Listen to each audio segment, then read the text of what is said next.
we are back. Actually, back for the first time, I guess we could say, because we're rebranding. It's an all-new show, all-new podcast. We are now called Why Not Geektalk, and this is going to be broken up into segments, and it's going to be called Why Not Geektalk Presents.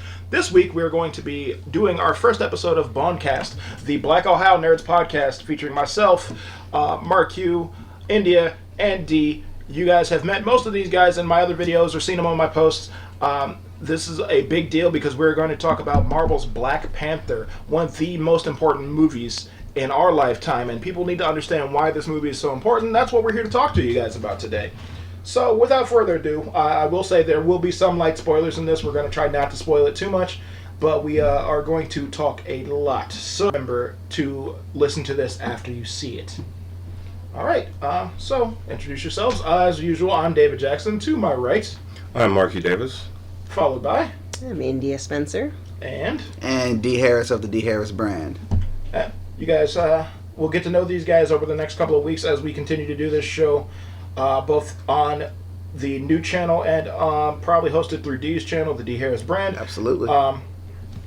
Again, this is going to be a review of Marvel's Black Panther. First and foremost, what I want to say to start this is, when we say this is the most important movie of our lifetime, what people need to understand is the reason we say this is it's about representation. It's about inclusion. And to be blunt, it's about damn time that we got a 100% positive black-led movie. These were not characters that started from the bottom. These were not characters that started out as drug dealers. These were not characters that started out as hustlers. There was no characters that started out as comic relief. These were all characters that were royalty. They were a powerful nation. As a matter of fact, based on what we saw in the movie, they are the most powerful nation in the Marvel Cinematic Universe. This is something that is important because we have never seen this before. Yes, he is not the first black superhero. Blade doesn't count. He's not a superhero. I don't care what any of you say. The man's a murderer. I love the movies. He's not a superhero. Steel doesn't count because none of us like that movie anymore. Meteor Man was awesome, but it was comedy. Blank Man was comedy. None of that shit counts. Spawn is a murderer. Murderer. Black Panther is the first black-led superhero movie franchise. Yes, we've got an animated series in the form of Static Shock, and now we have Black Lightning on the CW. But, I mean, honestly, it's about damn time that we got to be able to say that we have different versions of our heroes on TV, because we don't get them a lot. I mean, we had Luke Cage on Netflix last year, and now coming up with season 2, but we just don't get this. Like, representation is something that happens finally, and people are mad about it. What do you guys think? I'm thinking when you're not used to seeing something, you kind of flip out when you see it. I mean, we're used to seeing Lord of the Rings, like we were talking about earlier, and we're used to seeing the gods of Egypt, when nobody's like represented. Don't get me started on Oh gods man, of Egypt. if I start talking about that, man, I will probably lose it. Gods of Egypt. Okay.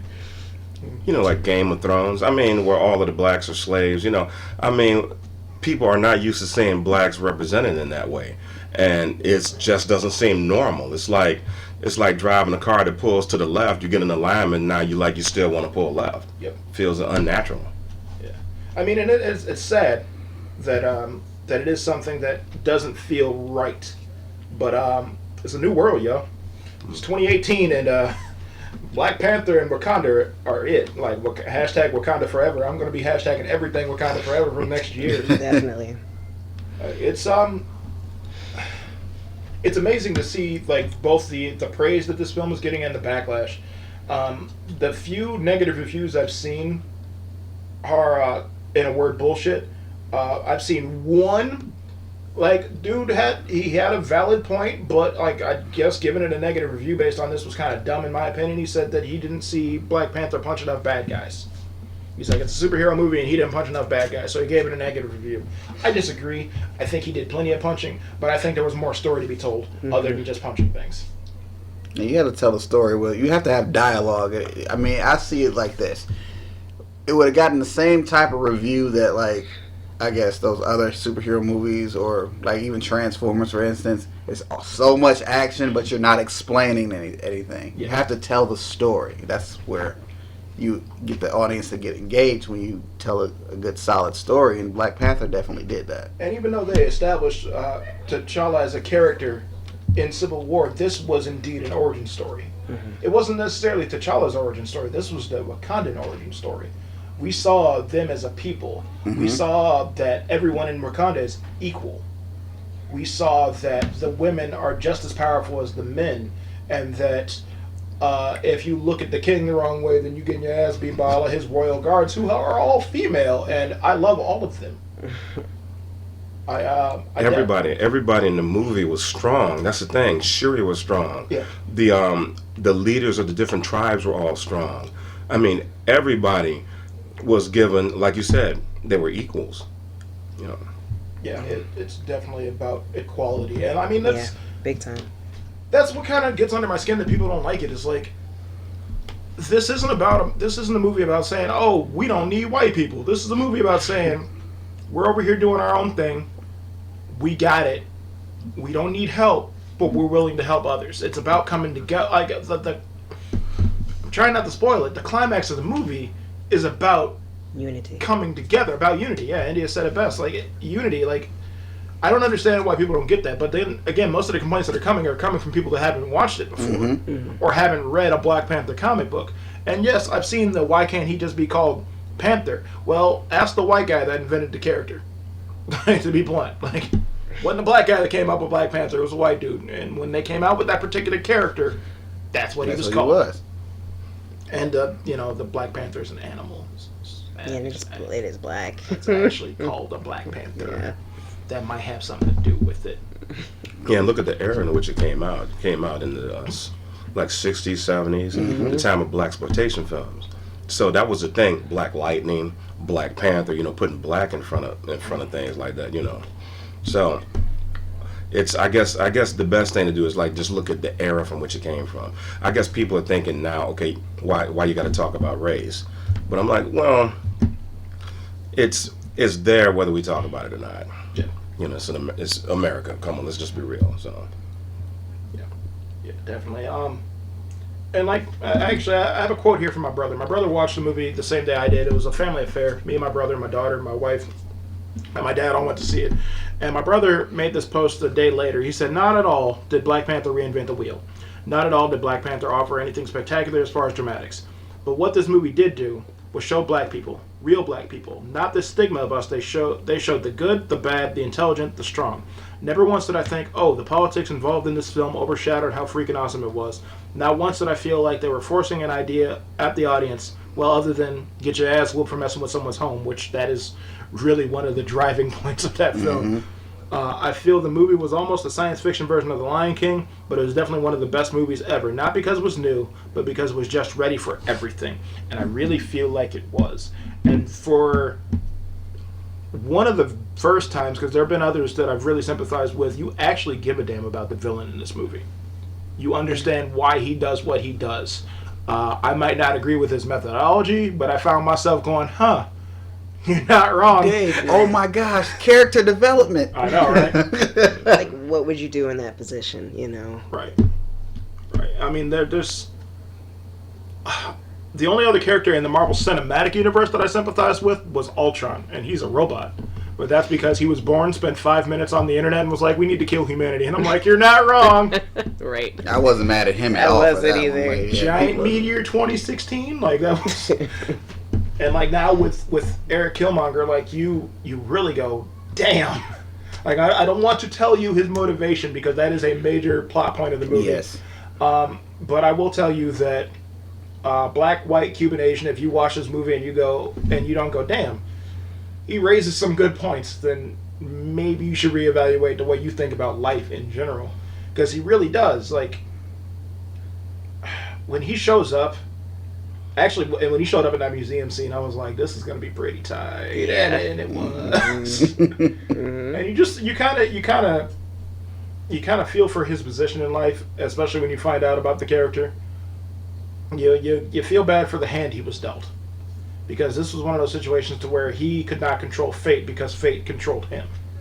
And it was honestly a looming shadow over Wakanda that even T'Challa didn't know about till later. And they do a good job of telling that story. Now, the one thing that I know people are complaining about is there weren't a, quote, enough white people in the movie. There didn't need to be.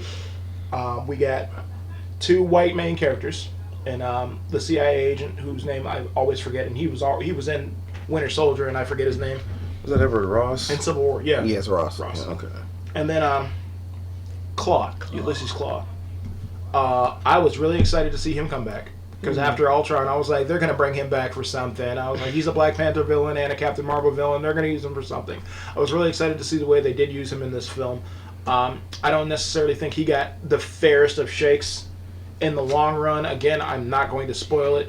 But I like that we finally get to see the actor Andy Serkis' face. Like, that's one thing that people aren't complaining about, and they need to realize, hey, this dude was Gollum in The Lord of the Rings, and he's Caesar from, like, the new Planet of the Apes movies, and we never get to see his face. We always get to see CGI. This is one of the first times we actually get to see him as an actor, and nobody's like, good for you, Marvel, we finally get to see Andy Serkis. Instead, they're like, there's not enough white people. The white people are bad guys. Hey, y'all know what happens to us in every TV show ever? Yeah, we were watching something, India and myself were watching something not too long ago. Someone was a bad guy. Was it? We were watching Nikita on Netflix, and then we get this overly just like demonstrative black criminal. Yeah, for Like- no reason. Like for no reason. Like that was not needed at all. And again, this is why Black Panther is a positive thing for everybody.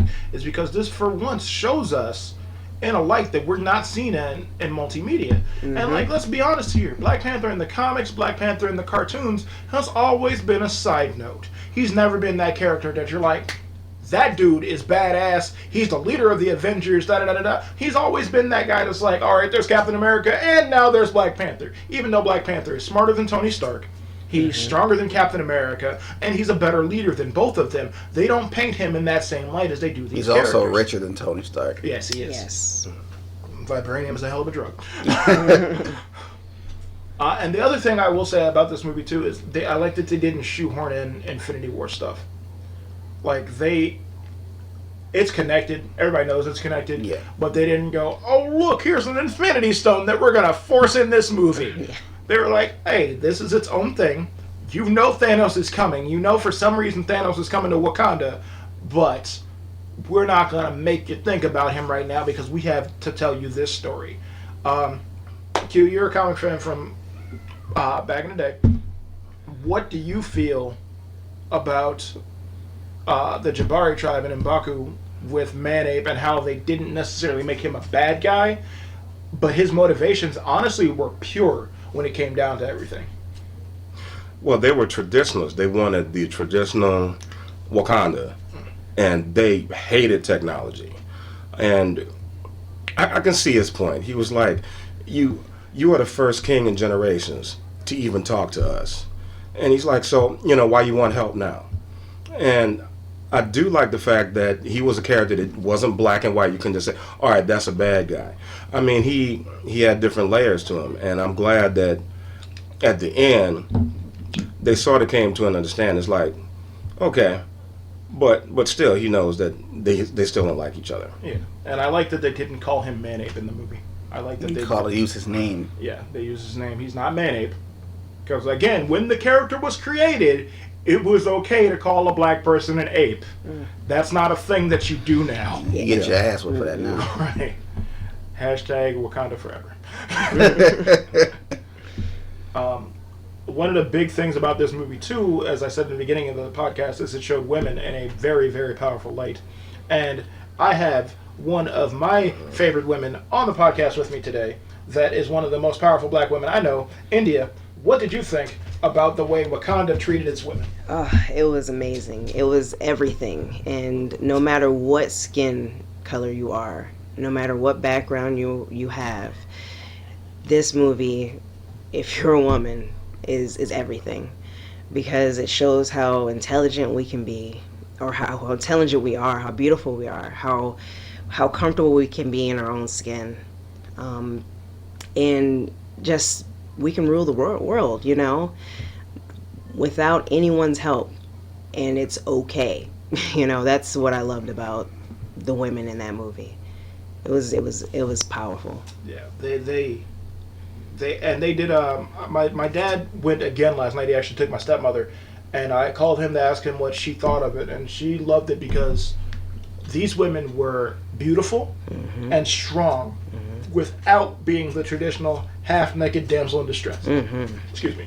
I love Scarlett Johansson as Black Widow. She's a great character.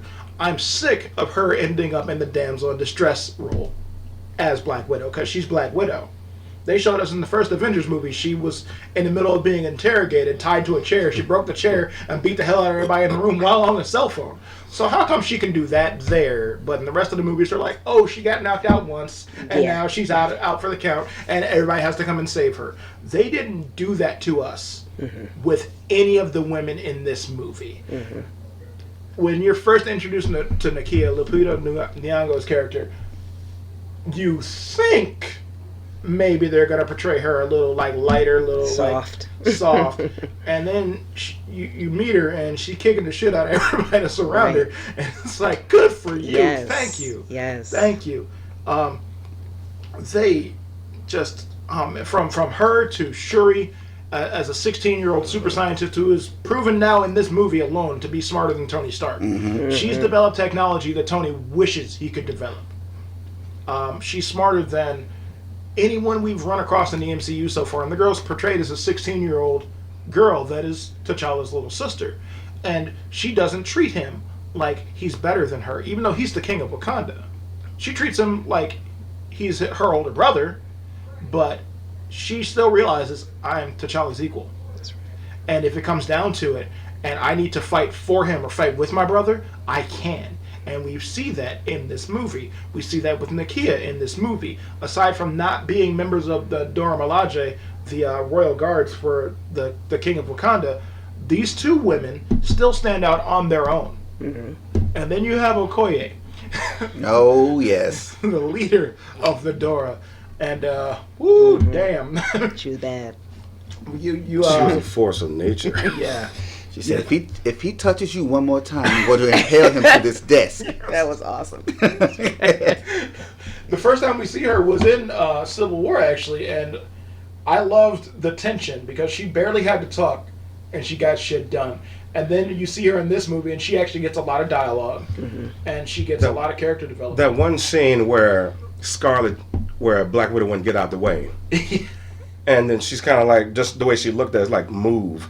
And then he's like, as much as I would like seeing that, we have to get on with it. Right. I would have. Again, I love Scarlett Johansson as Black Widow. Okoye would have whooped her ass up and down the street, and I would have paid to see that. Was that a different actress playing her? Same actress. Same. It was Denai Guerrero. I don't know her real name, but yes, it's the same woman. I just love the fact that we saw 5 tribes in this movie as well. I want to say that 5 tribes, they all were united. Yeah. Going back to the very first sentence we had, unity. Yeah, like they all worked together. Like what the first time we see it was in the beginning of the movie. We see T'Challa returning home because he's going to be coronated. Because this takes place not too long after Civil War with his father passing away, and then you see that they're going to do the ceremony, and all the tribes can offer up a warrior to challenge for the throne, and none of them do out of respect. Yeah. Step for one. I'll let you guys see that in the movie though. But the one tribe we see, I can't remember the names of all the individual tribes, but we have the tribe that was represented by the Rhino, and Daniel Kaluuya, who we all know is Chris from Get Out, was the prince of that tribe. And I saw a meme actually that was hilarious. I saw it 2 days ago, and it was like, Chris got out. He got all the way out into Africa. And I was like, yes, he did. Yes, he did. And then you feel for him and you understand his character. And see, I can't tell. Should I say it? You don't. I was gonna say you don't necessarily hate him in the movie, but there are times that you get really angry at him. Yeah. I'm gonna hold my thought because I forgot we're trying to be spoiler free, and I'm getting excited about the movie. I'm trying to figure out where to pick my spots because it's a lot that I can say. I will say I want an armored rhino to ride around now. I know, right?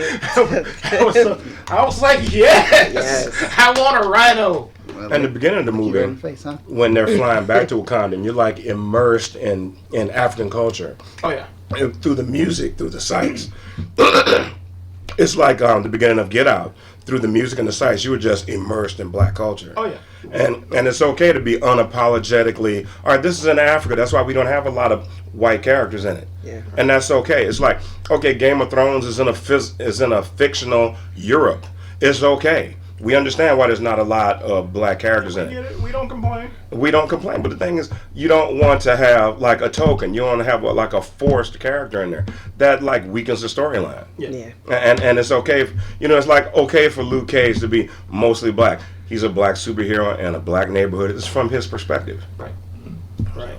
And my thing is, what do you expect in Africa anyway? If Wakanda had been based in South Africa, I'd be like, all right, we need some white people in this movie. Mm-hmm. Wakanda is a northern African country near Egypt. Egypt, by the way, has black people in it, in case y'all didn't know that. Gods of Egypt, motherfucker. I digress. It doesn't need to have... Like, we got white people in the movie, and that was fine. Wakanda doesn't need to be a separated, like, it doesn't need to be an area to where it's like, oh, there's white people and black people here. No, because you know what? No colonize us. For a new word. centuries, they have protected their borders. They have shut themselves out from the evolving world around them. And while I understand some people's motivations to want to share that technology and that their science with the world, I also understand the reason that they don't want to, because we see the way the world is now. Mm-hmm. If people had access to super powerful, sonic, undetectable weapons, World War III would have happened twice by now. Easily. So, the rest of the world always finds some way to turn everything into a weapon. I mean, look, they explained it in fucking Iron Man 1. Mm-hmm. Tony made that suit to save his life, and then he made that suit to help other people, and then Jeff Bridges, as Ironmonger, was like, I'm gonna make this suit to kill people. Yeah. That's what that tech was used for. We could have an army of no, that's not what we want. Right, and then the same thing in Doctor Strange, like, I can't even remember the bad guy's name. I watched that movie one time, but the bad guy was all about using magic to his own ends. That's why Wakanda's like, we're going to stay over here and mind our own business. Yes. And that's a very black thing to do. Yes, it is. We mind our own damn business. And we listen for shit like, hold up, what's going on over right. there? No, we over here. Right, We're going to keep our eye on what's going on over there. So, I mean, this is a little bit of a digression, but if you see in horror movies where black people go investigate shit, we don't do that for real. We don't. If we hear a sound that don't sound natural coming from someplace in the house that we ain't been in a while, we're not going to go investigate that sound. We're going to go the opposite direction. We hear a voice that says, get out. Okay. Yeah, right. We out. Right? Right, shit. Chris should have listened to that scary black man and get out. Get out! Nigga, get out! Okay, alright, I'm out. See ya. Bye. It still baffles me, though, that there's so much hate for a movie that is so amazing. Like I said before we started recording, like Wonder Woman and Black Panther, when they announced these two movies years ago, I said that they had to be good. They could not mess these up. And damn it, Marvel put a talking raccoon and a sentient tree on the big screen. If they fucked up Black Panther, I was going to burn down Marvel Studios. You made me love a talking raccoon, Marvel. You did it. But you made me fall in love with Wakanda. I love Rocket. I do. I loved everything. Most of the Marvel movies I thoroughly enjoy. Like I said, I watched Doctor Strange once because really that movie was just pretty. We didn't need it. Like that's what pisses me off is like that Shapiro thing where they said we didn't need this movie. Like a lot of people are saying we didn't need Black Panther. No, we needed Black Panther. We needed the Black Panther origin story. We didn't need 2 hours of Doctor Strange's origin story because it's not We didn't need we get him in one more movie. Like we've seen him in like one scene, and now we get him in one more movie. And then what are they gonna do with the character after that? Like Black Panther can keep going, even if it's not T'Challa. They have established that now there is a lineage, and as some of us know that have read the comics, at one point T'Challa was missing, and Shuri takes up the reins as Black Panther. And they have established that she's a 16-year-old girl, so she can age and grow with the character and become the female Black Panther later. Or anybody can. They can say that he had a son, or that she had kids, or something, and they evolve and they take on the role of the character. That's what it's about. Whereas Doctor Stephen Strange is always Doctor Stephen Strange. Tony Stark is always Tony Stark. Peter Parker is always Peter Parker. Granted, we have another Spider-Man, and he just dropped the moniker too, because why not, you know? Like... Now, 15 years ago, we couldn't have had this movie. Oh, no. Nope. No. And there were movies that happened that helped us to get to this point. I mean, like you were saying earlier about Out of Compton. Oh, yeah. Straight Out of Compton. I mean, Luke Cage. It's just things like that which came on time at the right time. Yeah. And this movie is important because hopefully it's going to pave the way for other things, as well as TV shows, comics, stuff like that. I mean, it's about time that we get these characters that, like I said, aren't background characters, aren't just cannon fodder. These are strong black characters. Even the villain is a strong black character. Yeah. He's that character that you're like, I get your motivations, brother, but you're doing this the wrong way. But you give a shit about why he's doing it. You get him. And you're like, you know what? If I were raised the way you were and shit happened to me that happened to you, I'd probably be doing the same thing you're doing. Because he really got played as a child to the time he aged and was able to execute his plan. He got played. And you'll find that out. That's like pretty much like the dirty secret of Wakanda. And like you find out that not everything is noble all the time. I mean, it's a conversation we've been having with comic book characters for years. Like now, you know, people are just now figuring out that Charles Xavier is a dick. It's like he's the most powerful psychic on the planet. You can't tell me that you really thought he was noble all the time. Now we can read people's minds. Right. Yeah. It's the same thing with T'Challa in the comics. Like T'Challa was a part of the Marvel Illuminati, to where most of the things that were happening on Earth are because of this group of 5 people: Xavier, Namor, Iron Man, Doctor Strange, and T'Challa. Most of the things that have happened Reed, 6 people, Reed Richards, because of these people, because of them going, oh shit, there's an invasion coming, we should go intervene first and basically threaten these invaders. And they do, and that makes the Kree come back to Earth, what was it, 20 years after they first encountered them? Then the Kree eventually come to Earth. That's their fault. T'Challa was involved in that. And then you find out later that they are also involved in World War Hulk is completely the fault of the Illuminati. Because they're like, Bruce Banner's too dangerous, we're going to shoot him out into space. And they did, and we got the Planet Hulk storyline because of that, which was a great storyline. And then he comes back to Earth, and he's like, I'm going to kill you all. And he goes on a rampage in Wakanda. He goes on a rampage in New York. He goes after all of these characters, and it's their fault that these people get hurt. But in the comics, they take the responsibility for it. This T'Challa that we've gotten in this movie, do I see him ever doing that? No. I don't see... And that's also too much ground to cover for a movie, too. Yeah. Well, I still don't see him being part of a clandestine society. Right. I see him making decisions that his people might not agree with eventually, but I don't see him going, yeah, you know what? Us group over here, we're going to make decisions affecting the entire planet without telling the rest of y'all. I don't feel like he's going to do that. Yeah, and it goes back to what you were saying earlier about his character, about somebody criticizing him because he didn't punch enough people in the movie. I mean, he's not arrogant like Tony Stark. He's not a player like Tony Stark. He's not arrogant like Doctor Strange. I mean, he's very humble, but he gets stuff done. And he also knows that if he hits somebody full force, they're going to die. It's not like Tony, to where, yes, if he hits somebody full force, they're going to die too, but that's with the aid of the suit. T'Challa can do that without the suit. Tony.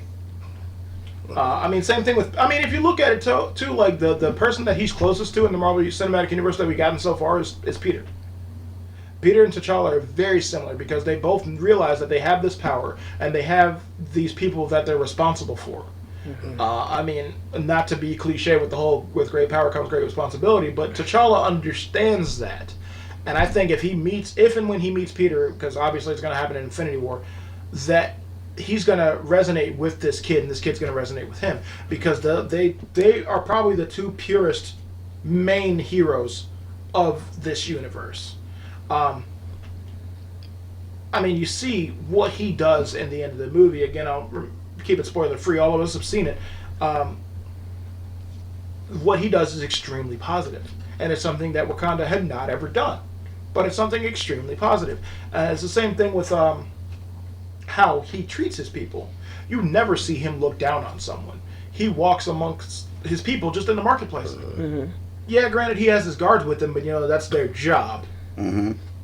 Because there's always that chance that you're going to have somebody that's going to be like, I want to be king, stab, so... Yeah, well, on that same point, this is a subtle thing I noticed, and this is not really a spoiler. You're going to see it when it happens in the movie anyway, if you haven't seen the movie. But just when he walks into the Wakandan palace and all that stuff, he shakes hands with everyone. He talks to them for a few minutes. He makes them all feel like they are equal, like they are a part of the same cause, the same family. Like, it's very familial in Wakanda. Yeah. He doesn't make it seem like, oh, I'm up here and I'm leading all you guys and you all are down here because I'm the HNIC. It's like, no, I'm one of you. I just happen to have the responsibility of taking charge of what's going on with our people. Yeah. And there's a lot of things that remind us of Thor and even Namor, even though they haven't had him in a movie yet. I mean, they're kings. Yeah. Even though he's not as cocky. And I got a cold. It's okay. I'm clearing my throat for you. Thank you. Even though he's not as cocky as Thor or as arrogant as Namor.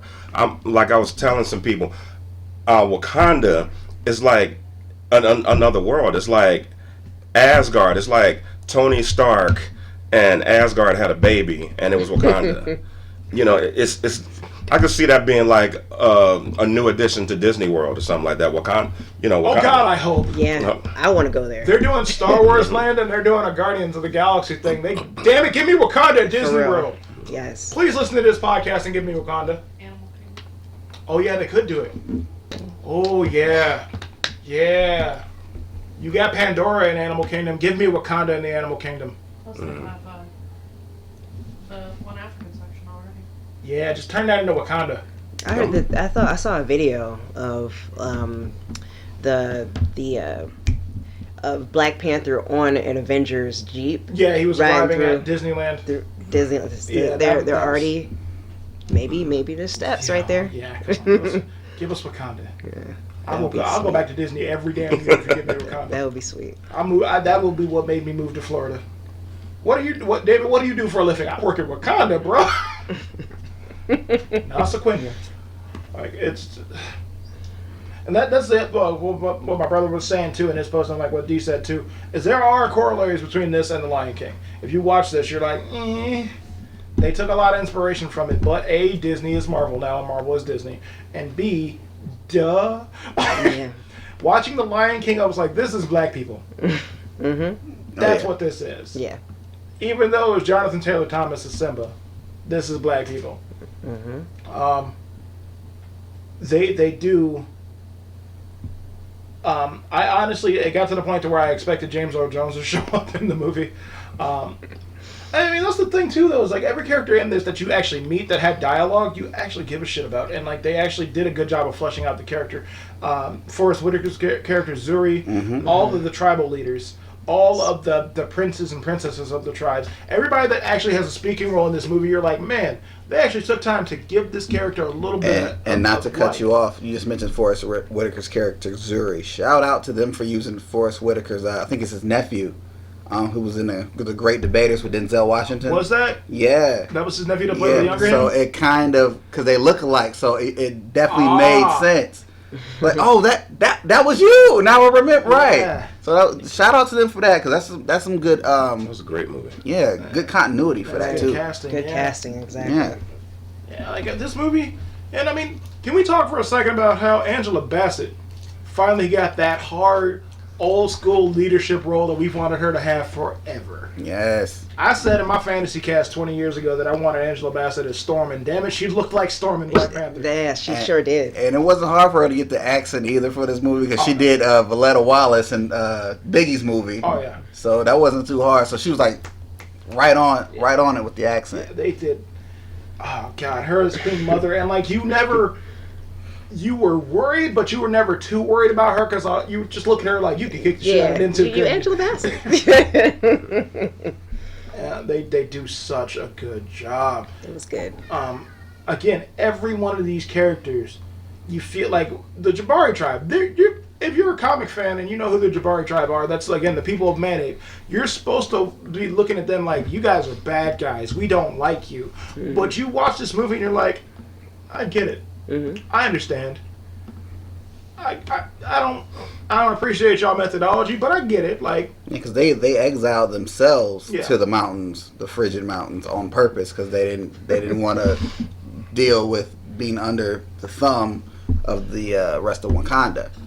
Overall, I feel like this movie just in society it makes you realize that people do things for a reason. They have a backstory, regardless if everybody just like his T'Challa's cousin, he had a backstory, and his father, the reason why he didn't do what he should have done to make things easier for the future. Yeah. There was a backstory for that. Everyone has a reason for what they do. Every part of the story. I'm sorry, David. No, go ahead. Every part of the story was well told. It was everything was intertwined. There was a reason for everything. That's what I was going to say. Is I appreciate the self-interconnectivity. Mm-hmm. That connective tissue wove itself through the entire movie, and it didn't need to escape into, look, we're going to find a way to force this into connection with Spider-Man: Homecoming. We're going to find a way to force a connection with Iron Man 3. No, this movie was all connected to itself. It is a part of the greater universe of the MCU. We all know that already. Mm-hmm. They didn't need to force a connection to any other movie, and I'm damn glad that somebody else didn't show up. They didn't need Thor to come down and rain hell on Wakanda. We didn't need the Hulk to show up. None of that. This was a good thing. Like similar to when in Spider-Man: Homecoming, Tony Stark was all over that movie. Yeah. Like we didn't need that here. Like we have to let, especially with this character, we have to let this be its own thing because T'Challa is Wakanda and Wakanda is T'Challa. Yeah. So we don't tell that story about how all this affects everything that happens there and don't give that the development that it needs, then him being in those other movies is not gonna really make much sense, and he'll be like a background player after that if we don't give it the what it needs to grow. This is what I like. I mean, there have been several of these movies that we've all watched. Captain America, Winter Soldier, for instance. And you look at it and go, why was Thor not there to help him when they were getting their asses beat? Why was Tony not there? In Iron Man 2 and 3. Where were the other members of the Avengers? Where somebody couldn't show up, especially Iron Man 3. Somebody couldn't show up to help Tony against AIM and the extremists, but in Wakanda, we're like, no, we didn't need them. We didn't need them. Everybody can hold their own. Yeah. Mm-hmm.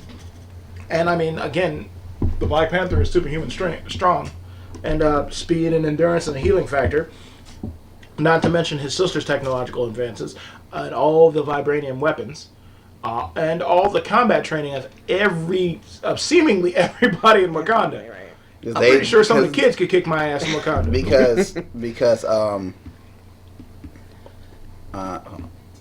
one of the reasons for that is, I believe, they knew, because it's touched on in the very beginning, when they talk about the dark period, when they're going through that graphic at the beginning of the movie. Mm-hmm. That dark period, they didn't say what it was, but we saw the slave ships. We saw, our people being put on those boats, and they referenced it as the dark period, and they're not going back to the dark period, so they got themselves ready. We are a warrior tribe of people. Yep. So this isn't happening to us twice, right? And we have the technological advances to make sure it doesn't happen, right? Mm-hmm. Right. And yes, this is what people need to understand. This is fantasy. It is entirely fantasy. but it's that fantasy that we as black people wish was a reality. Yes. Because of the fact that our history is so smattered with all the negativity of being taken from our home as a people. Being And hopeless. yes, it didn't happen to us, the particular 4 people you're talking to or you're listening to on this podcast right now, but damn it, it happened to our families. It happened to our people. And systematic racism, systematic problems like this are still happening to us as a people. So then when we get this light of positivity, this light of hope, and a fantastic escape from reality in the form of an African country that, if damn it, y'all tell us to go back to Africa, if Wakanda was a thing, we'd go in a heartbeat. You know. Leave us the hell alone and let us enjoy the movie. Yeah. When Black Panther 2 comes out, which honestly, truth be told, I don't know how they're going to do a Black Panther 2. I don't know where they go with the story from here. I'm going to go see it regardless. And Black Panther 3, and wherever the hell else they use T'Challa, I'm going to be there. Let us be happy about this character. Y'all have been happy about Batman, Superman, Spider-Man, Wonder Woman, Captain America, Wolverine, and just about all of the damn X-Men for 60 years. And we have a small smattering of black characters we're allowed to be happy about. We haven't gotten a good portrayal of Storm yet. I love you, Halle Berry. I love you, Alexandra Shipp. Neither one of y'all were good for that character. We haven't gotten a good black superhero till right now, and that is Black Panther. That is Black Lightning. We're only 4 or 5 episodes into Black Lightning, and that is still one of the best things for black people out right now. We got Luke Cage finally, but Luke isn't something I can share with my kid yet. You know, like Right. he is the hero from the streets, and like the story is good, but that's a little bit too adult. I forgot we got a Black Billy too. Oh yeah, we Yeah. got a Black Billy and Power Rangers.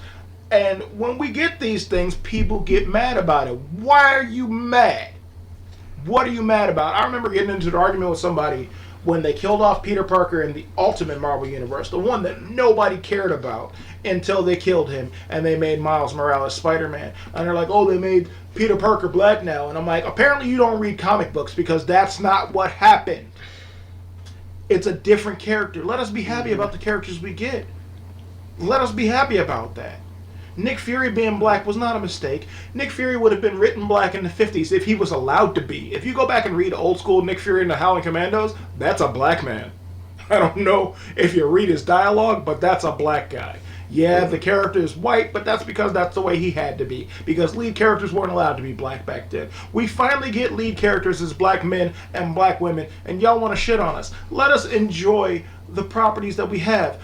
I took my daughter to see Black Panther, not because I was just excited about it, but because every day until that movie came out, she looked at me and said, Daddy, we're going to see Black Panther? Daddy, we're going to go see Black Panther? Because there were characters on the screen that looked like her, that she could relate to. It's about inclusion. It's about diversity. It's about the aspect that there are people there, and women, too. That the fact that they did that, I could take my little girl to see these women that were powerful characters without having to be half naked, without having to be in trouble every 5 seconds. She loved it. She was dancing along to all the tribal beats. She was singing along to the songs. She was excited. She cried when something happened that we can't talk about on the podcast, but y'all know what I'm talking about. Yeah, She man. cried when that happened. And I was like, it's okay. It's okay. Daddy promises it's okay. She cried anyway because she felt for the character. Hell, she damn near teared up at the end of the movie. And she's almost 6. And she gets it. Yeah. She got it. Yeah, I want to harken back to something you said, which goes back to something Mark said about being included and Mark, you said something about when you're privileged to always be represented, you don't understand how important representation in film is. Yeah, because you're well represented in everything, in all of the infrastructure of society. All of the movies you look at, all of the media that you buy and purchase, you're there. And people, when you're privileged, it's hard to explain that, all right, this world was made for you and to benefit you. It wasn't made to benefit people. As a matter of fact, it wasn't even made to benefit women, really. The forefathers, if I want to get into that, but I'm like, they made this world to benefit people who look like them, and skin color as well as gender. And when we finally get something, they're like, all right, this isn't normal. They don't feel normal. And back to something that you said earlier about those things didn't happen to us. the people in 2018. But what people don't understand is, especially people of privilege, is intergenerational trauma. Yep. Those, like with Wakanda, the traditions were passed down. Those traumas were passed down from father and mother to son and daughter for generations. And on top of that, when something like this comes out, a lot of us, due to the transatlantic slave trade and all that stuff, we don't know. We know we're black, we're African American. We don't know exactly where we come from. Africa is not a country. Africa is a continent. I don't know if I'm from Kenya or if I'm from here or from there. You know what I mean? Because like that's our history and our cultures were stripped from us. Right. We don't know. So when we get a little piece of being able to be represented as not just wealthy but smart, Powerful, tech savvy, beautiful, savvy. Articulate. Whether it's fantasy, Yes. amen. Yes. Amen. And that's one of the things that I saw. I was like, why is it? Was that me? You talking about that? No, I think I was talking to a friend about it. Why does it have to be in Africa? Yeah, I was talking to a friend of mine. He sent me a message about it because he sent me some reviews that he found hilarious. And this guy's white, and he was like, "This is stupid." Shout out John Jacobs. I'm sure Yeah, you'll listen to we this love at some John. point. He sent me these reviews, and he sent me one to where the guy was like, not to sound racist, but why did it have to be set in Africa? A, you led with not to sound racist, which means Yeah. you're about to say be something racist. Fuck. B, it's set in Africa because it's an African character. I don't understand their accents, blah, blah, blah, blah, blah. Okay, but if we were talking hood, you'd be okay with that. If it were Black Panther and it's set in Compton, you'd be okay with that. No, you wouldn't. No matter where this character was, no matter where it could have been Black Panther in Antarctica, and they still would have a problem with it. So let us enjoy it. Let us have a good time with the movie. Let us have a good time with the character, because this is that escape that we rarely get as black people. We do not get it because on film, we're either still dancing for money or we look like a damn jackass. End of story. Hey, and I got something to say about that. And it might go off the tracks a little bit, but it's going to come back around. I was watching something a couple years ago, Charlemagne the God from what's his Breakfast Club. Breakfast Club, right? He was talking about, I'm pretty sure you're sadly familiar with Riff Raff. Okay, what he said about Riff Raff was Riff Raff acts that way because he sees because he's quote unquote said that he's trying to be black or whatever. He said Riff Raff is seen that way because he sees how black people are portrayed on television, Right. and to him, that's what we look like to him. Right. So that's what he expects. So the way I'm bringing this back around is the way we've been portrayed in film, TV, the everyday fucking news. Period. People have a problem with Black Panther because they're used to seeing us that way. Yeah. Right. And I've had, like, when I was working at the radio station I was at one time, it was a couple times I had to tell people that were there, like, not all black people do that. We're not like that in real Right. life. Right. That's Like, not how it What is. Seriously. I hate black eyewitness man or black eyewitness woman. It ends up being some of the funniest meme shit on YouTube and on the internet, but I hate that so much. They always got to find the most ghetto person to interview about something that's important. Yeah. Like, Yeah. I had seen it, and the place was on fire, and we went inside, and I was inside cooking chicken, and it's like, why the fuck did you have to talk to? There is an intelligent-looking person right there. Please go ask them when the fire started. Please go ask them what they felt about the fire. Leave her the hell alone. Leave him the hell alone. Like, the only person they got to pass was because he saved people was Charles Ramsey. But Only person. But I'm going to say this. I said all that to say that when we're portrayed as smart, articulate, powerful, not the stereotypical shucking and jiving on screen, they don't know how to take that. Right. Like we can relate that to real life, where people expect they have this all, even if they're like quote unquote not racist, or they feel like they don't have any microaggressions toward people of color. You kind of do, especially if you grew up in a place where you don't really see black faces, and you expect them to be one way, and then they're a complete other way. Mm-hmm. And like, you ever been in a situation where you speak up, like you speak up and you're in like maybe a white place, and they don't know how to take that because you're passionate about your opinion, you're articulate when giving your opinion. Like wait a minute, I don't know how to take this. This is offensive to me because I don't understand it. The It's four different. of us could walk into a jewelry store, a high-end jewelry store right now without saying a word, and we're being judged before we say anything. Yep. Not realizing that the four of us could walk into a high-end jewelry store and buy just about whatever the hell we wanted to buy, and speak with a modicum of intelligence, as opposed to speaking the way they'd expect us to, based on the fact that I have on a Wu-Tang Wakanda shirt, and you have on a Black Panther t-shirt, and you wearing a hoodie, and you wearing a skull cap. The four of us could walk in right now, and they're gonna be like, oh shit, here's a bunch of ghetto people looking to buy big chains and stuff, and I could go on and say, hey, I like that watch right there, and they're gonna think, how do I handle this person? How do I speak to this person? Because he's speaking to me articulately, because that's what they expect from us. They expect us to be like, let's be blunt, they expect us all to be Flavor Flav. Right. And I hate it, like when I go to watch the opera or watch the symphony, people think I work there. I'm like, I don't work here. Show me to my seat. I don't work here. And don't let me have some box seats. Don't let me have a date and have some box seats. They're gonna be like, oh, you got box seats? Yeah, like it's shocking. Now- But on that same note, if we go see the Cavs and we have box seats, that's okay. That's expected. We go watch the Browns play and we have box seats, and they're like, "Oh yeah, you got the box seats." I right can here." even relate that to our auto team.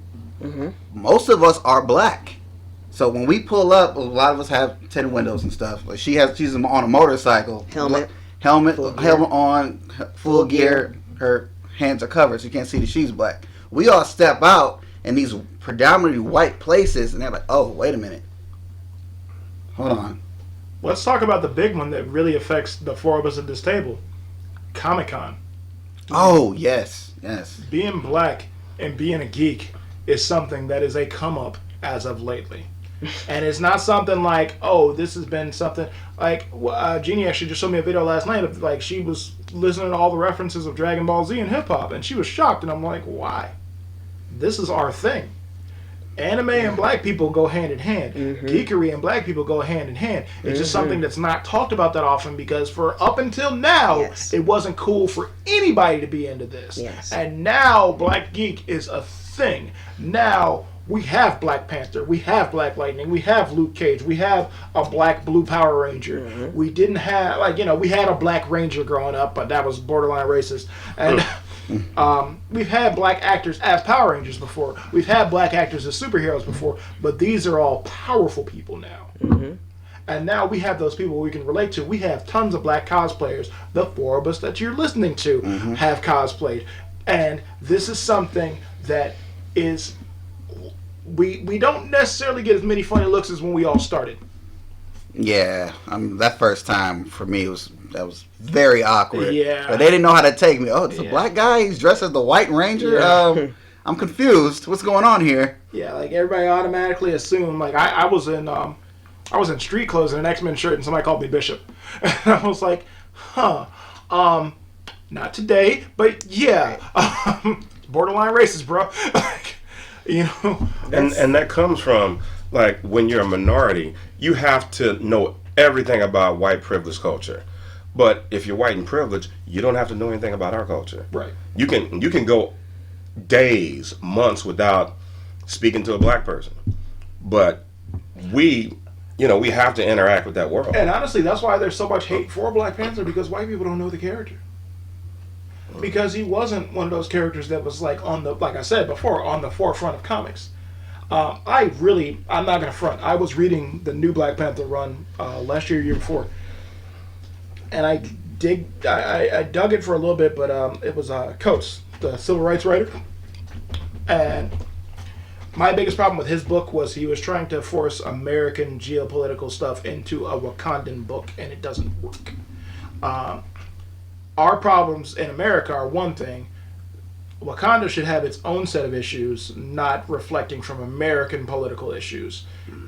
Now, since the election, if you were to write the book with the Cheeto and Chief in office in the Marvel Universe, I would get some of it. It would make sense. Like, now this person wants to talk to Wakanda about opening their borders, da da da da da. I would understand that, but like the way he wrote it, it just didn't sit well with me, and I was like, I can't do this. But Black Panther's been a character that's been around since the '60s, and you know who knows about him? Truthfully, black geeks. Because he's not Captain America, because he's not Iron Man, because he's not War Machine. Yeah. We know who he is. The thing is, for me, like, I mean, the thought of this bringing, Black Panther bringing light to black people, or for the black people, so that society can see that we are not the stereotypical, what you see on TV.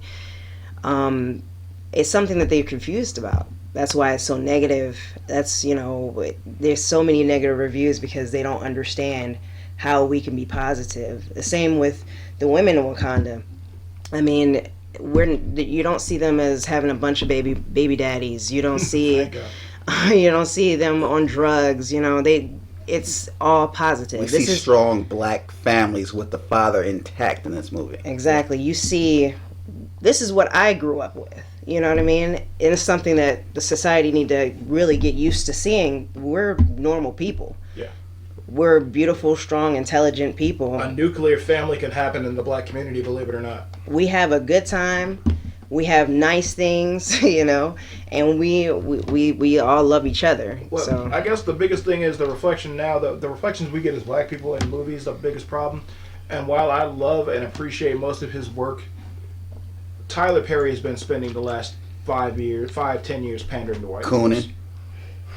I love the plays because the plays are for us. You watch a Tyler Perry play, those messages are for black people. You watch a Tyler Perry movie, those messages are no longer for us.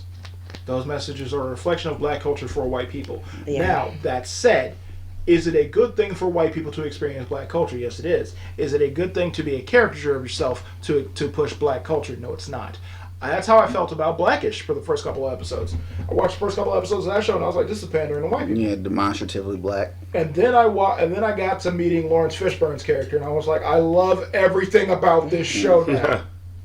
Because Lawrence Fishburne reminds me a lot of my father. Lawrence Fishburne reminds me a lot of my mother. Lawrence Fishburne reminds me a lot of my grandparents. That character, like aside from like the gambling alcoholism, like he represents that old wise black man that we have all had contact with at one point or another. Mm-hmm. Whether it be an uncle, a family friend, somebody at church, somebody at school, somebody at the store, whatever. We all have that one black sage that we could go to, like, you know what, I'm having a bad day, I can't talk to my parents, I'm gonna go talk to him or her.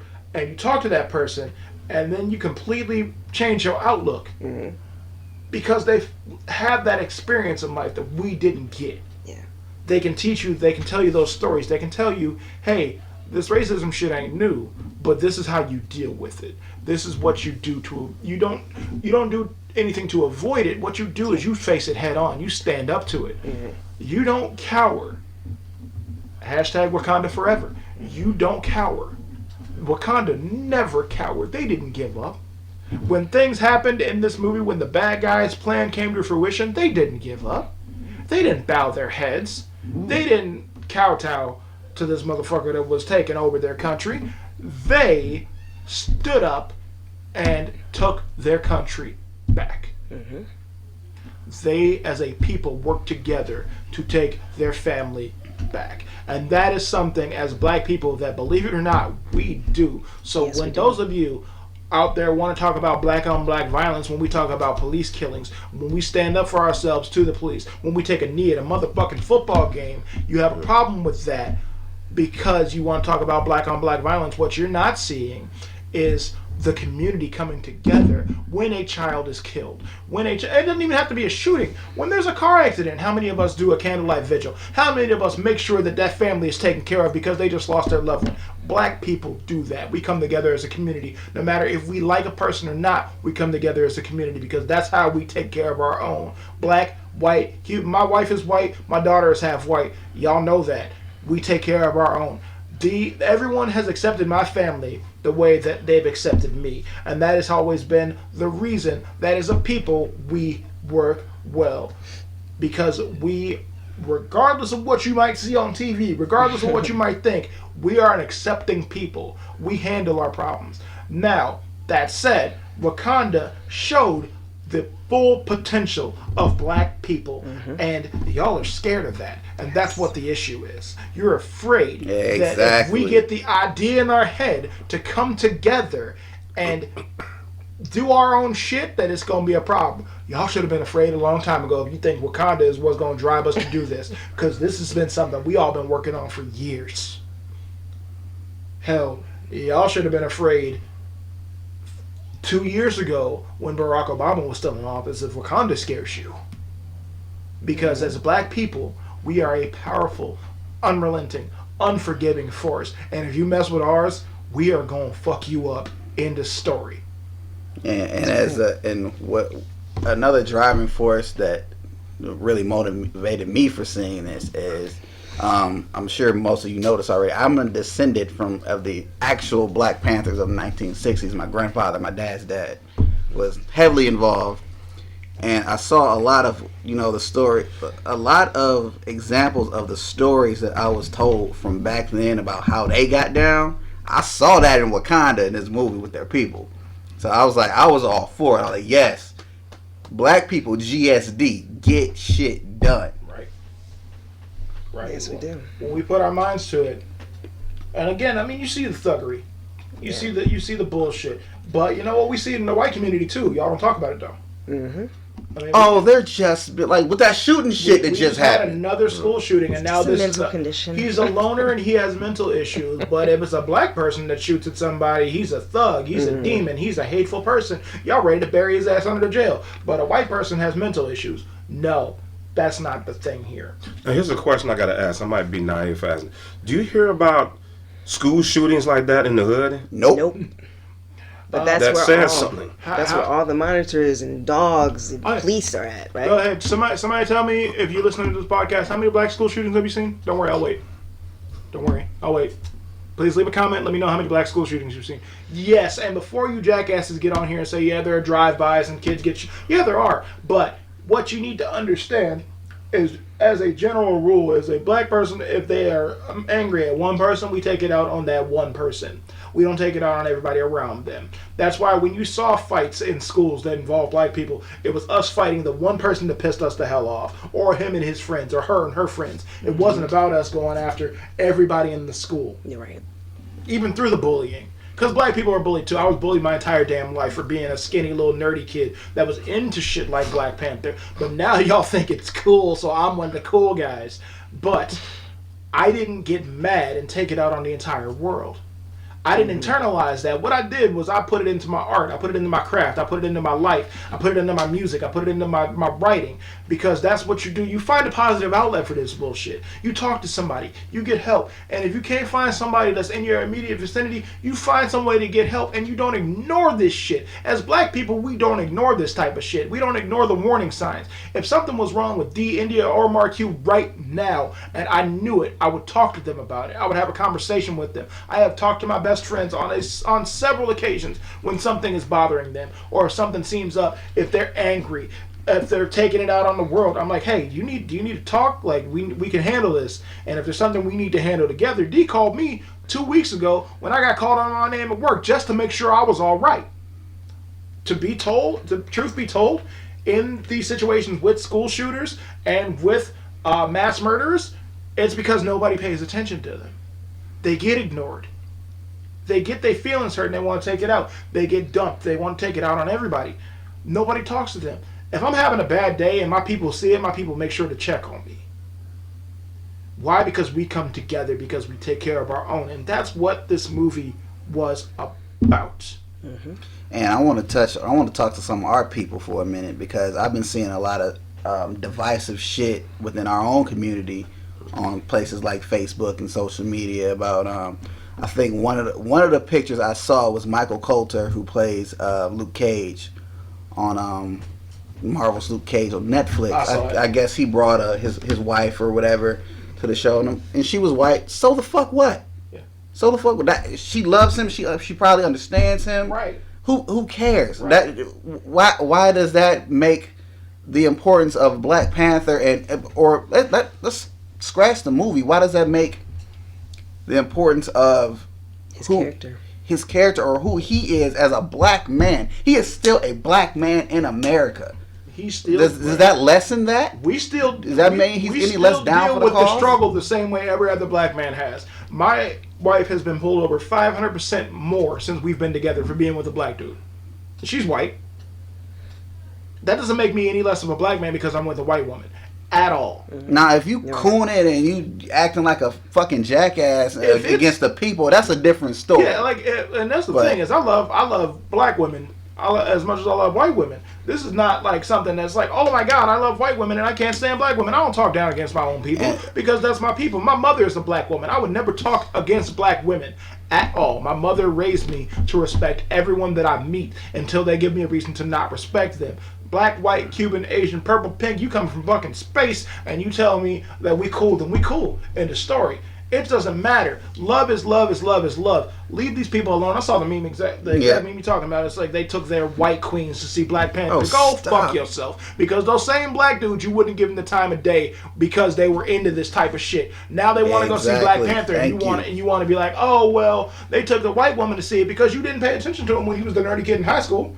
And this is me getting a little heated and like absorbing it and thinking about the way I was treated in school. So and on that same note, there's also people like I've gotten people on my own timeline just talking shit about the movie. Now, if you don't like the movie, that's fine. But these are black people saying, well, oh y'all gonna be naming y'all kids T'Challa now or other shit like Black Panther wasn't the first black movie or it's not a black movie at all, and why y'all getting so excited about it? It's still making the white man rich, but it's also making all of the black actors in the movie rich. But you can't see the message that's in the film, and you're just ignorant to the fact of all the things that are being presented to you in that film. But your ass is cheering for fucking Quavo in a celebrity game. Right. If you listen to mumble rap and you hate Black Panther, shut the fuck up. You're exactly who we're fucking talking to. You are the people that are being hurtful to the culture. It's what we call it, counter-revolutionary. Yeah, it's hurting it. Yeah, you got to change the way you're thinking about shit. And then, while we're on the subject of that, like I love the Black Panther soundtrack, and then Future had to open his goddamn mouth. I was so happy with that song, and then he started rapping, and I was like, whoa, no, what happened? You ain't hear that line? In the middle of The King is Dead. It's Kendrick, Future, and I can't remember the other guy's name, but everything is going good, and then you get to the middle of the song. Well, is that when he started rapping in a high-pitched voice? Yes. Oh, man. Yeah, I was like, I'm bobbing to this song, I'm grooving along to it, and I was like, yeah, no. You know what happens when shit like that happens on songs I just throw it in my music editing program, and I cut that verse out and piece it back together so I don't have to hear it. Man, they're going to be real mad at that point right there when I scream, because that's going to be real loud. I can see the receiving lines on it. It's spiked. Woohoo. But, like, this is the thing, man. Like, is the culture, black culture has gone backwards in the last couple of years. Mm-hmm. So to see something that's moving us forward again, of course we're going to be excited about it. And I feel like the only reason, like, we're not saying like our people are moving in a backwards direction. It's just some of the shit that they're presenting. They're presenting us in a certain light. We got our love and hip hops and all the bullshit on TV, and some of our youth is taking that shit in. Yeah, they're absorbing it and they're rechanneling it, and that's not a good thing. Like we, as the older generations, need to teach and educate these kids. Like, again, like, I mean, it's the same conversation we've had about hip hop in the past. These new rappers say, they don't like Biggie and Tupac and they're better than all them and all that stuff. Okay, you don't gotta like them. That's fine. You have to respect the foundation. It's the same thing in life. You don't have to like the same shit that I like, but you have to respect the foundation that we built to get you to where you are. That foundation, those bricks that we laid, those blows that we took, those names that we've been called, you have to respect that to get to the point to where you can walk down the street and feel all right being black. We ain't there yet, but we are working there every day. We are fighting tooth and nail. That's why when we get this type of escape in the movie that's overly positive like Black Panther, yeah, damn skippy we gonna be excited about it, because we don't get this. And when we do, it's once every few decades. I mean, our parents and grandparents got the Shaft movies, and Shaft was good, but it was in the blaxploitation era. The same thing with like what was it, like Superfly and Blackula and all that shit. Those aren't bad movies. Those were for a different generation. We have our answer to that in Wakanda. And now we want to be happy about having this, and y'all still want to shit in my damn Cheerios, man. Can I enjoy my breakfast? Can I sit here and have a good time and enjoy the movie? Yeah, it's okay to have a difference of opinion. Like, I never forget what I heard from. This was a while ago. This kid's probably like 16 now. Remember, Kid President? It's okay to disagree, but it's not okay to be mean. Yeah. Yeah, you don't have to like the movie. That's fine. We can have a difference of opinion. But I also need a viable reason as to why you don't like the movie. I don't need I will argue with you if you can't give me a good reason. It's the same conversation I had with people come voting time. You have to give me a viable reason as to why you don't like what you're talking about, and it better not be the same 3 sentences that everybody else on the planet is saying. And now with this movie, you can't say, "Oh, there's not enough white characters." Nope, not a good reason. If you watched the movie and you didn't like the storyline, I need reasons as to why you didn't like the storyline. If you watched the movie and you didn't like certain plot points, I need reasons as to why you didn't like those plot points. Oh, I didn't like it, ain't gonna cut it. It's the same thing I said when the last Ghostbusters movie came out. If you didn't like it, I need reasons as to why you didn't like it. That was a good movie. If you didn't like it, that's fine. But don't tell me, "Oh, it wasn't my Ghostbusters." Eat a dick. It ruined my childhood. Eat a bag of dicks. And it's okay to disagree with somebody without somebody attacking you or thinking that, okay, That's we're enemies, Yeah, that's the thing. That's why I was saying it's okay to disagree, because as soon as somebody has a difference of opinion, like, well, you're this and you're that, and you got a problem because you don't like it. It's okay. It's okay. Now, if it's a fucked up reason why, not a good reason, then go ahead. Eat a metric ton. Eat a bag of baby dicks. Anyway, but this is Boondocks reference, baby. This is the thing. These conversations need to happen. Like, if you don't like it, that's fine. Have a conversation about it. Do what we're doing right now. Record it. Talk about it, because people want to hear this shit. Like, okay, like we never got around to it, but Cajun didn't like Wonder Woman. We never got around to recording it, but he actually had viable reasons laid out as to why he didn't like the movie. That's fine. That's what I need, though. I don't need you to be like, "I didn't like it because it was stupid." That's not a reason. And I really dislike when people are like, "Are we still talking about this is 2018?" or "I can't believe it's 2018 and this is still happening." Of course it is, because we're not talking about it. Exactly. There's an elephant in the room. There's an elephant in the room. That litter box isn't going to clean itself. Since we're sitting here talking about it, like they always want to tell us to stop talking about slavery and to leave it alone and forget it. And it was so long ago. 9/11, never forget. But 9/11, damn. The Holocaust. The Holocaust, you'd never forget. I mean, that's a big staple in history. We can't talk about shit that happened to our people, though. Right. Because, that didn't happen to you. It might not have happened to me. It might not have happened to me, but it happened to my people. And I'm going to talk about it. And we're going to have these conversations. Because let me tell you, in school, I know everything about the motherfucking peanut. Because of George Washington Carver, because of Black History Month. Because that's the only thing that we learned in school. So much we only more. learned about ourselves in school for a month or Right. less than a month, because we probably didn't start it till like late in the quarter anyway. George Washington Carver, Martin Luther King, and Malcolm X. And then they don't even teach you, and Rosa Parks. Rosa Parks. Yeah. And Harriet Tubman. They don't even teach you the truth about Malcolm X. They teach you what they want you to know about Malcolm X.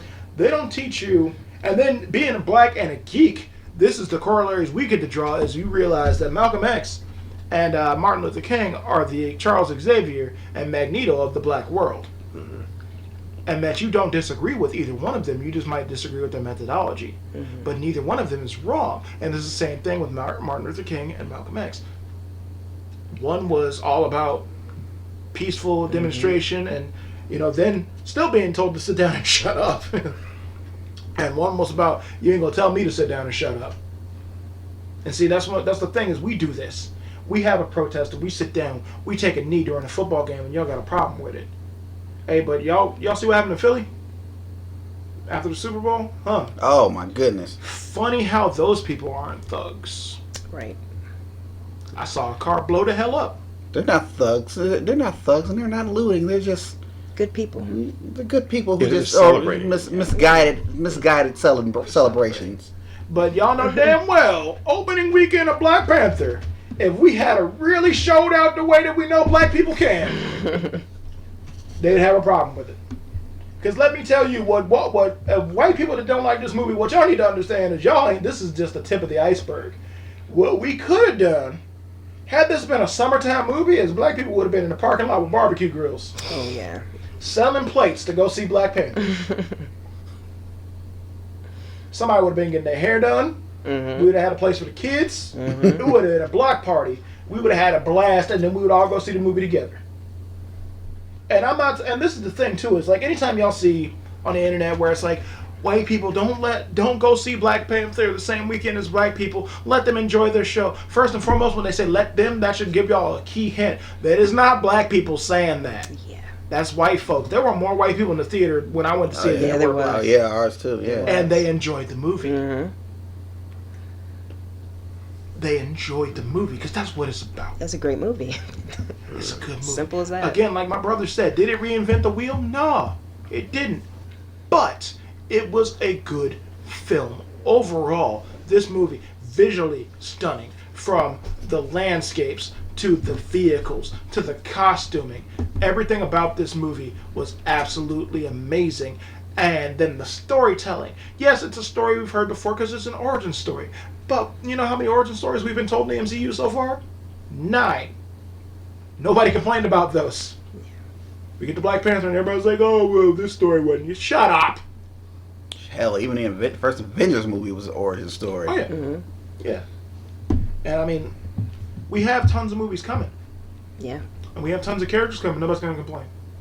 Nobody's going to complain. But then, heaven forbid, when Black Panther 2 comes out, because we know it's coming. They haven't announced it, but y'all know it's coming. It's going to happen. Black Panther 2 is going to be a thing. When we get other characters, when we finally get Miles in the MCU, because we know that's coming too. When we finally get Miles, y'all going to complain about that. Remember, Why is Spider-Man black? on February 18th, 2018, on Why Not Geektalk presents Boncast, episode 1, that David said y'all was going to complain about Miles Morales in live action, and you're going to. Because it's going to happen. We're getting an animated Miles movie, which I'm super stoked about. But when we get him live action, y'all going to complain. And I'll be damned if I'm going to sit back and let y'all do it. I can't. I mean, it's the same thing. How many people actually gave a shit about Jimmy Olsen before Supergirl and they made him black? Anybody? They killed him off on Smallville. You remember that? They killed off Jimmy Olsen on Smallville. I didn't see a single complaint about Jimmy dying on Smallville. But they make him black, and oh my god, they made my favorite character black. Jimmy ain't nobody's favorite character. Perry White and Man of Steel, and they cast Lawrence Fishburne. Oh, I always liked Perry White as a character. No, you didn't. No, you didn't. Perry White was a sexist asshole that thought he was better than everybody. He was a good reporter, he was a good newsman, but he treated everybody like they were beneath him. The only good newsman in comics is J. Jonah Jameson, and he's an asshole. But when they recast these characters, everybody has a problem with it. And nobody cared about the character until they recast them. Daredevil, the movie. Damn, when they made Kingpin. yeah, Michael Clark Duncan. Yeah. They made him Kingpin. So many people. Kingpin should be a white guy, and I was like, why? Shit, we got that with Domino in the upcoming Deadpool. Oh, don't get me started on that. Domino's white. No, Domino's skin is literally the color white. Show me on paper somewhere to where it says Nina Thurman is a white woman. Oh wait, it doesn't.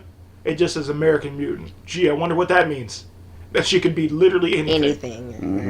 Mm-hmm. We have a friend. I never said anything to him because it was going to spark an argument that he was not going to be ready for from me. But he was cool with Domino being a black woman at first. Then he posted something from the comic book. I guess it was floating around saying, I think it was about some baby she winds up having in a comic book. He said, no. I take it back. Now race actually does matter. She should be white. I'm like, dude, shut the fuck up. They're not even probably going to do that storyline in the... They're not. Yeah, that's too much. A comic. If you try to follow the entire lineage of a comic book and put it in a movie, that's a lot of ground to cover. We'd have 32 X-Men movies right now if they tried to We're follow close to it already. Shit, if they tried to follow the comics, we'd have like 98 Transformers movies already. Oh my goodness. And I'll tell you this, I'm glad that the MCU universe and the X-Men universe and the films are completely separate. Right now, Let's hope it stays that way. I don't think that we're going to get I don't think they're going to combine the MCU with the X-Men universe that already exists. I think we'll get mutants after Infinity War and after Avengers 4, but they'll introduce them another way. Okay. Especially with like the gauntlet coming into play and potentially time travel and reality altering, like, because there's no way that mutants exist in the MCU and nobody's ever talked about them. There's no way that like this school in New York is here this entire time, and Tony and Nick Fury have never brought up these superpowered people that happen to live here. It's bad enough we don't ever get them talking about Inhumans, which sucked. We talk about that. We talk about how bad that sucked. That actually sucked. That sucked. Black Panther does not suck. Inhumans was a steaming pile of shit, and we don't talk about it. And that's another thing. They made Gorgon black. I saw people complain about that. I'm like, you don't give a shit about the Inhumans. You've never cared about the Inhumans. All of a sudden, they're like, oh, character from the Inhumans, a black actor. Let's complain. Let's complain. Well, what if they made Black Panther white? They can't. Wakanda is a northern African country. You can't change the character. Y'all do enough of that shit in history anyway, Ain't turning that the black people goddamn white. truth? Hey, y'all see that reveal of Nefertiti? She wasn't white, goddammit. That was ballsy. That was arrogant, and that was I could not believe. And to have a black woman on the news report remove the sheet off of the statue, I was like, there are so many things this woman wants to say to you right now, but she can't because she's on the clock and on camera. What is wrong with people?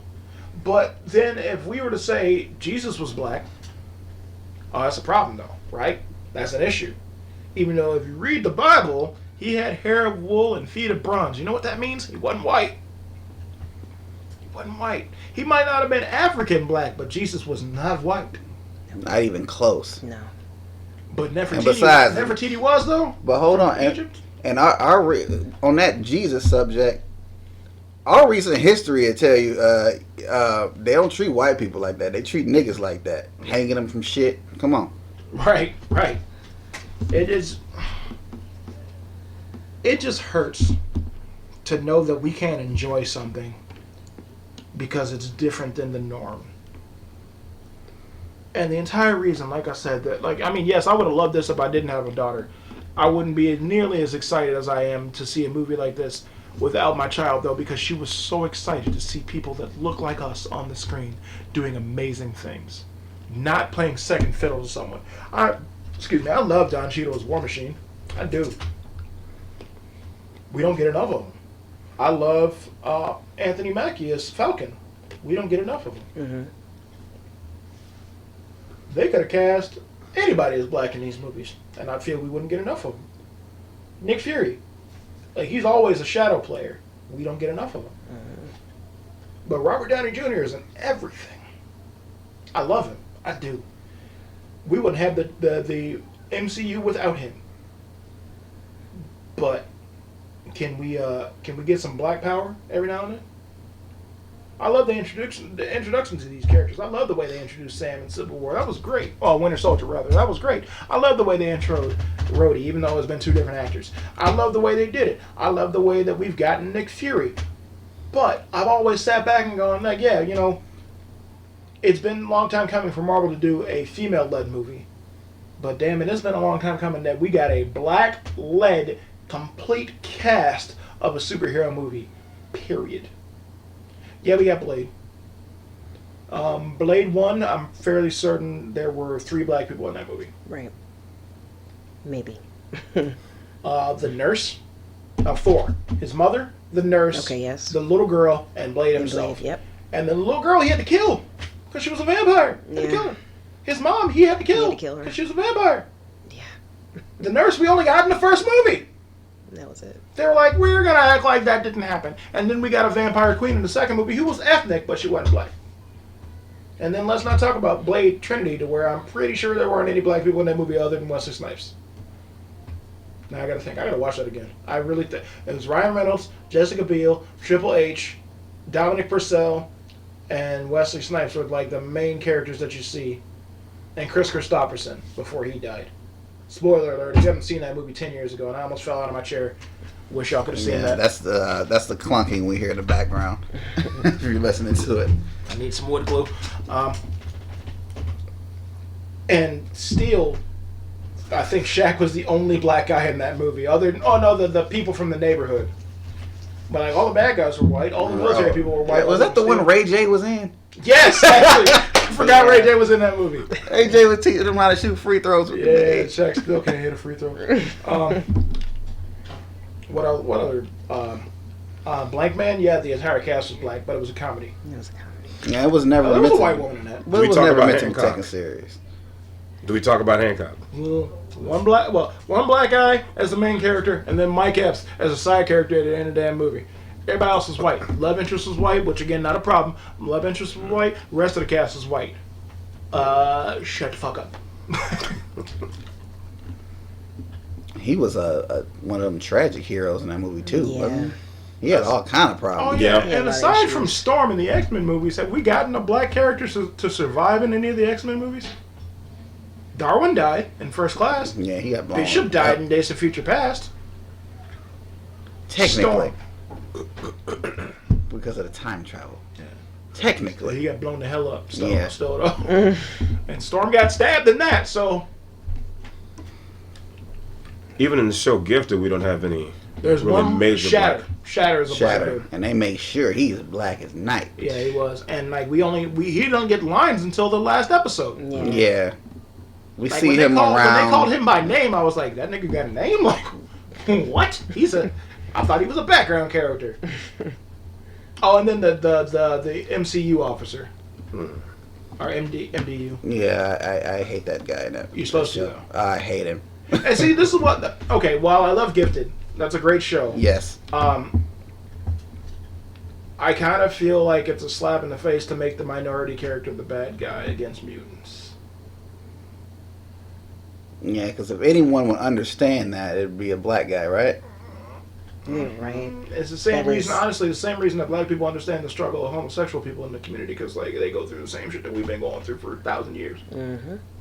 So I think if mutants were to pop up tomorrow, the people that are going to be like, you can come stay with us, are black people. Mm-hmm. You can stay here. Please don't get your jelly or whatever the hell it is all over my couch, but you can come stay here. If you got fire powers, don't burn my shit down, but you can stay here. It Yeah, ain't we gonna be- the it ain't last people to be scared of It it. ain't gonna be us that's gonna be starting detention real. camps and locking people up, because that's the last thing we're about. Mm-hmm. Which, I mean, honestly, that's shown again in Black Panther. It's shown in Wakanda. Wakanda is the utopian society that black people have dreamed about our entire lives for generation upon generation upon generation. And it's powered by melanin. You can say it's vibranium. That's fucking melanin. That's what makes our people so beautiful. And I feel like they internalize it by having a vibranium. It's an energy source. It's a precious metal. What else did they use it for? You can use it for healing. It's like a medicine. They weave it into their clothing. Armor. Yeah. It's everywhere. It's the lifeblood.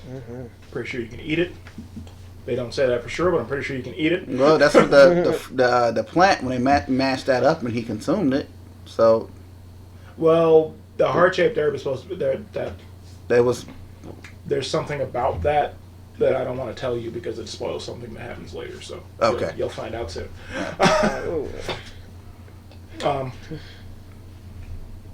That's why I know. Yeah, I can't say that either because it's a spoiler for the movie. I yeah, don't spoil part of the don't movie. do it. Don't do it. Whoops. Yeah, I mean, like, not to. I mean, it's been an hour and a half, and the way I'm going to do this for anybody that I haven't said this to yet is this is the black perspective of Black Panther. I'm going to be talking to everybody. We got the black perspective. We got the black woman's perspective. I'm going to be talking to Jeannie about this from a white woman's perspective of this movie. And I'm going to talk to several other white women. Y'all remember John, too, from the old shows? John is going to have his perspective on the movie. As soon as he watches it, he hasn't got to see it yet. And I might actually get my dad on the show because, he got to see it. And, that he's 74. And to watch this movie, this meant a lot. And my dad went to see this movie twice, y'all. Twice. My dad does not go to the movies more than once for any movie. My dad went to see this movie twice. In 2 days' time, actually. He went with us, and then he took my stepmom the next day. My mother actually is considering coming out of the house to see this movie. My mom don't go to the movies to nobody. And I was like, what is it going to take for me to get you to the theater because you have to see this movie. This is what people need to understand. This movie is not a movie. It's an experience. And I said that when I wrote my little brief 3-sentence review about this. It is an experience. It is something that as a people, as black people, as a race, as the human race, as Americans, we need to watch this movie. And honestly, if you watch this movie and you tell me you didn't like it, that's fine. I just need better reasoning than I didn't like that it was set in Africa. Why everybody in the movie got to be black? I need reasons like if you tell me you don't sympathize with the character because you've never lived through it, that's fine. I get that. You know what show I never watched? Friends. You know why? Because I don't sympathize with the characters. Nothing about white people in that show made me go, I'm going to watch this. I don't expect, honestly, I love her to death. Y'all know this. I don't expect Jeannie to understand Moesha if I make her watch it. I know she would, but I don't expect her to. Because that show was for us. Like, you know, the reason she got Fresh Prince of Bel-Air, the reason she got The Cosby Show, the reason she understands a different world and all those, is those shows were for everybody. That was black culture reflected and pandering through to everyone. And then you have shows like, I've been marathoning the shit out of Living Single on Hulu. Mm-hmm. She doesn't get all of that. I catch her watching it with me every now and then, and she'll laugh at some of the jokes, but like those shows were for us. Like, I don't get Frasier. I don't complain about Frasier. I don't get it. Not my show. I don't get that. Seinfeld is not for niggers. You never catch me watching an episode of Seinfeld. I ain't watching that. Nope. Everybody's like, oh, Dave, you should watch Curb Your Enthusiasm. No. So it's okay to have shows that Seinfeld is told from his perspective. He didn't have a lot of black friends. I mean, Friends was about 6 privileged friends that didn't have a lot of black friends. And they tried putting a black woman on it for 3 episodes. They had Aisha Taylor on there. And they were like, we going to get black people to watch this. And they're like, no, you're not. Yeah. When we put white guest stars on black TV shows, it wasn't for white people. That was because we wanted to see them on the show. Like, it's perfectly okay. Like, to get back to your point, it's perfectly okay to have something that you don't understand because it's not for you. But Black Panther is for everybody. Mm-hmm. This movie is for everyone. Black, white, purple, pink, Saiyan, human, whatever the hell you are. This movie is for everyone. All I ask you is to appreciate it. That's all I ask is appreciate the film. Because we're going to regardless. We're going to make sure Black Panther wins all of the awards. All of the awards. Jeannie actually was thinking they were going to get an Oscar run. They'll make sure that doesn't happen. I was going to say, I hate to disagree with her, but it's not going to happen. It might get a nomination for costume design. That's it. But that said, Wonder Woman didn't get any Oscar nominations last year. And yes, Logan did, but when it comes down to it, Logan's not a superhero movie. That's why that movie got nominated. I would pass out happy if Black Panther got nominated for Oscars. I'd be like, yes, yes, we needed this. It ain't gonna happen. But then again, we were all shocked when 3 6 Mafia won an Oscar. Yeah, but that was for, That was for music. Music and cooning. Yeah. But I definitely love how this movie definitely put our culture on display. We got our African garb. We actually saw, like I said earlier, the black families with the father in place in the home, contrary to what they try to tell us all the time. Right. This is something that's needed. And let me tell you, as a black father, the looks I get about that, like when I'm out with my daughter in public, Cajun will tell you the same thing. Oh, it's so nice to see a father here. That's not what you mean. You mean you're happy to see the black dude with his kid. Mm-hmm. And I get it, but let me tell you, I don't need any fucking praise from somebody to tell me how to do my damn job as a father. Because I take care of my child. Always and forever. That is never going to change no matter what happens. That is going to be the one constant in my life. Is I'm always going to be there for that little girl. And we're here for our kids, you know what I'm saying? Don't let the narrative they try to, put out there deter you from the actual truth. Don't act like black people are the only ones with illegitimate children and having multiple kids and shit. It ain't just black folks. No. Your president has a bunch of children. Yes, I said it. Your president, not mine. Yeah, shit, I don't even fucking eat I ain't Cheetos feeling, no I more, ain't man. feeling overly black on this podcast today. He said, thought- he said I don't eat Cheetos. Go ahead, thumbs down it. I don't give a fuck. Shit. Hey, The right people are gonna like this podcast. What it boils down to, y'all, like for real, like we have gone an hour and 35 minutes, and we have gotten our point across several times. And if you don't catch this point, this podcast wasn't for you, and this movie ain't for you. And that, again, that's not to say that, oh, if you're white, don't watch this movie. Nah. The people I know that love this movie as much as us are white. Everybody I know white that went to see this movie enjoyed the movie. and hold that thought. You assholes putting those false tweets out there about you, that black people beat you up because they said the movie wasn't for you. Snopes had to go and prove you false. And by the way, I'll say it again, you're a fucking asshole for doing that. Right, y'all. So you Google bloody paper towel, and you put a picture of it, and you think that people gonna believe you. And I said it in my post: if we didn't beat your ass during Roots, 12 Years a Slave, and Get Out, we ain't gonna beat your ass doing a movie about unity. Exactly. Because let me tell you, if any movie as a grown man made me want to hurt white folks, it was Get Out. And if I ain't do it then, Black Panther ain't gonna make me hit you. And let me tell you something.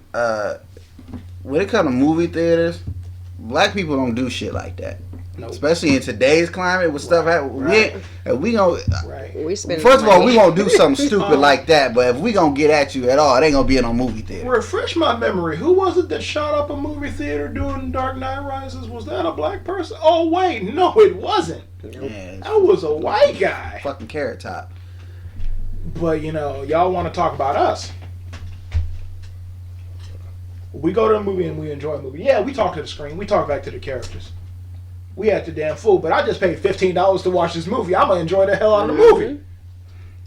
I'm gonna enjoy the movie. It cost me $40 for me, my daughter, my daddy, and my wife to go see the movie. I'm gonna enjoy the movie. We showed out because it was a great movie. Dancing, singing, clapping Oh yeah. laughing. Like there was a round of applause at the end of the movie. Yes. Why? Because it's that good of Yeah, a they movie. were clapping and dancing when we were. Oh yeah. Everybody. I was definitely clapping. That movie was so good. I had to throw up. The fist, man. I had to. I had to. And this spans generations, and that's what y'all need to know. And we got kids, and the kids need to know that this is something that they can aspire to. And like Mr. Shapiro was saying in his post, no, this is not the first time I've ever told my daughter she can be anything she wants to be. But that conversation is about realism. The conversation about Black Panther is look at where we can come as a people. Exactly. If we can continue on this path of righteousness and togetherness as black people. And instilling that in the younger generation is something that needs to happen. Yeah, we proved that being black you can be president, but they also recently proved that you can have no clue what the fuck you're doing to be president. So, I mean, honestly, that's not that big an achievement anymore, is it? To me, it's not. And plus, only one person doesn't prove anything. Right. It's like if you look at the picture of the presidents, it's a club. It's a club for white men. Yep. White, black, black, white, black.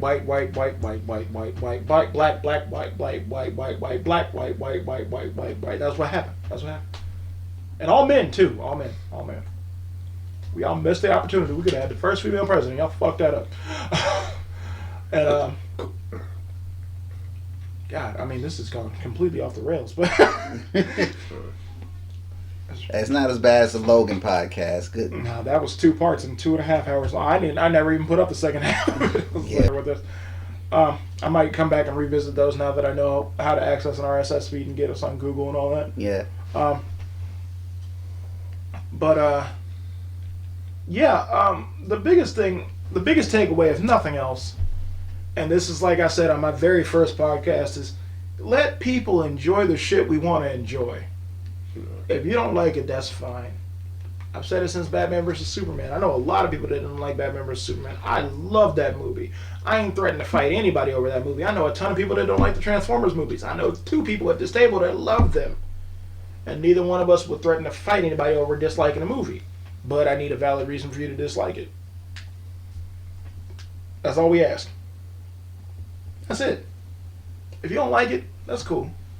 I just don't need no bullshit if it was too black. Because let me tell you, that was the biggest complaint I heard about Luke Cage. Oh, the show was too black. There's no such thing. Especially when we only, in real life, a certain percentage of 13% of the population, first of all. And then you put all of us in an inner city community. Where Luke Cage is from, you're going to see black people. Right. Come on. So wait, this movie that takes place in Africa is going to have black people in it? Are y'all sure? I know y'all are not used to that because everything that comes out of movies that is Egypt-based is usually white folks. Elizabeth Taylor was Cleopatra. What kind of bullshit is that? Colonize us. But then we finally get something to be happy about and y'all want to shit on it. Like, come on, let us enjoy it. Let us let our children enjoy it. Let us let our nieces, nephews, parents, grandparents, cousins, aunties, uncles, let us enjoy it. It don't matter if we go to I can go right now at a Kufi and a Dashiki to see Black Panther again. Y'all better not say shit to me about it. Let me enjoy it. Let me enjoy it. If I want to dress as Prince Hakeem from Coming to America and go see Black Panther, y'all leave me the hell alone. There were a ton of people that did that too. Yeah, it was dope. That's I am awesome. so proud of our extra ass people. Yes. Because let me tell you, I did see too, in regards to toys, I posted the gauntlet.